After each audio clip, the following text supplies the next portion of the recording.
Welcome to Lax Max channel. Exercise 7.3ல 8th sum பார்க்கலாம். 8th சம்மில் என்ன சொல்லியிருக்காங்கன்னா, ஒரு டேங்க், அதாவது கியூபிக்கல் டேங்க் இருக்குது.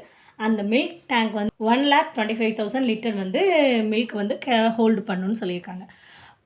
Next find the length of it side அப்படின்னு கேட்டிருக்காங்க. அதோட சைடை ஃபைண்ட் அவுட் பண்ண சொல்லியிருக்காங்க. என்ன கொடுத்துருக்காங்க? ஃபஸ்ட்டு வால்யூம் கொடுத்துருக்குறாங்க. அந்த வால்யூமை வச்சு நம்ம என்ன ஃபைண்ட் அவுட் பண்ணணும்? லென்த்தை ஃபைண்ட் அவுட் பண்ணணும். இப்போ அவங்க மீட்டர்ஸில் கேட்டிருக்காங்க. நமக்கு கொடுத்துருக்கிறது லிட்டர்ஸில் தான் கொடுத்துருக்காங்க. ஸோ லிட்டரை வந்து நம்ம மீட்டர் க்யூபாக convert, metre cube is equal to 1000 litre.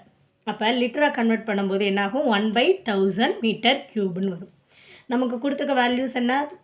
1,25,000 litre. அப்போ 1,25,000 லிட்டரை வந்து 1000ஆல் டிவைட் பண்ணும்போது நமக்கு என்ன கிடைக்கும்? மீட்டர் க்யூபுக்கு கன்வெர்ட் ஆகிடும்.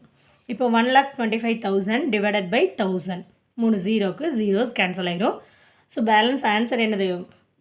1,25,000 லிட்டர்னா 125 மீட்டர் க்யூப். இப்போ நமக்கு கொடுத்துருக்க என்னது? Volume of cube. Volume of cube என்ன? A cube. அப்போ வால்யூம் ஆஃப் க்யூப் என்ன நம்ம கன்வெர்ட் பண்ண மீட்டர் க்யூபுக்கு? 125. அப்போ A cube is equal to 125னா ஏயோட வேல்யூ என்ன? 5. இப்போ மீட்டர். தேங்க்யூ.